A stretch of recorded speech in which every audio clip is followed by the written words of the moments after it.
નમસ્કાર, આપ જોઈ રહ્યા છો સ્પાર્ક ટુડે ન્યૂઝ। જૂનાગઢ ખાતે ગુજરાત સરકારના 11 કરોડના અનુદાન સહિત કુલ ₹35 કરોડના ખર્ચે નિર્મિત થનાર પનીર પ્લાન્ટનું ખાતમુહૂર્ત કૃષિ અને પશુપાલન મંત્રી રાઘવજીભાઈ પટેલ દ્વારા કરવામાં આવ્યું હતું।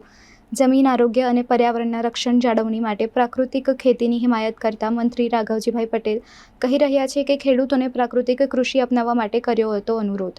શ્રેષ્ઠ દૂધ ઉત્પાદકમાં મંડળીઓ અને પ્રગતિશીલ મહિલાઓએ ખેડૂતોનું કરાયું બહુમાન। જૂનાગઢ કૃષિ યુનિવર્સિટી ખાતે ત્રિવિધ કાર્યક્રમમાં સહકારી સંસ્થાના હોદ્દેદારો, સભાસદો અને મોટી સંખ્યામાં ખેડૂત ભાઈઓ બહેનો સહભાગી બન્યા હતા। રાજ્યના કૃષિ અને પશુપાલન તથા જૂનાગઢ જિલ્લાના પ્રભારી મંત્રી રાઘવજી પટેલના અધ્યક્ષ સ્થાને જૂનાગઢ જિલ્લા સહકારી બેંકની 65મી અને શ્રી સાવજ જૂનાગઢ જિલ્લા સહકારી દૂધ ઉત્પાદન સંઘની 15મી સાધારણ સભા યોજાઈ હતી। આ પ્રસંગે મંત્રીએ ગુજરાત સરકારના ₹11 કરોડના અનુદાન સહિત ₹35 કરોડના ખર્ચે ખોખરડા ગામ નજીક નિર્મિત થનાર પનીર પ્લાન્ટનું પણ ખાતમુહૂર્ત કર્યું હતું।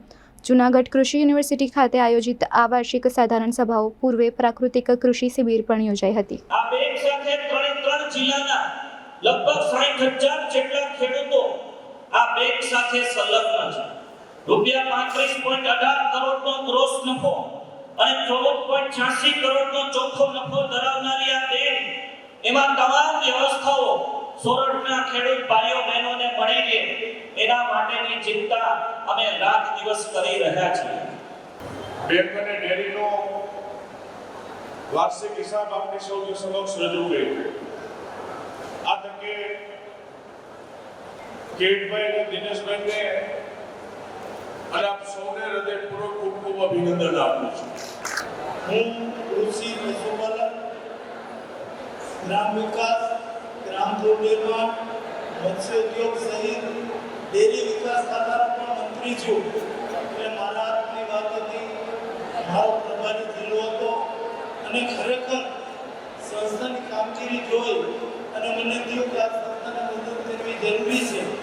એટલે મેં એ સહાય મંજૂર કરી 11 કરોડ રૂપિયા ઉપરાંતની સહાય રાજ્ય સરકારે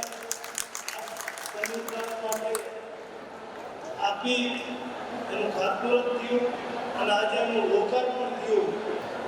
અહીં જે પશુપાલક ભાઈઓ અને દૂધ ઉત્પાદક સહકારી મંડળીઓ સાથે સંકળાયેલા ભાઈ બહેનો છે એને હું કહેવા માંગુ છું કે ખેડૂતને ખેતી સાથે પશુપાલન વ્યવસાયને જો આપણે સ્વીકારી તો આપણને નિશ્ચિત આવક મળે, આપણી આવક સ્થિર થાય, જેના પરિણામે આપણી આર્થિક ઉન્નતિ થાય।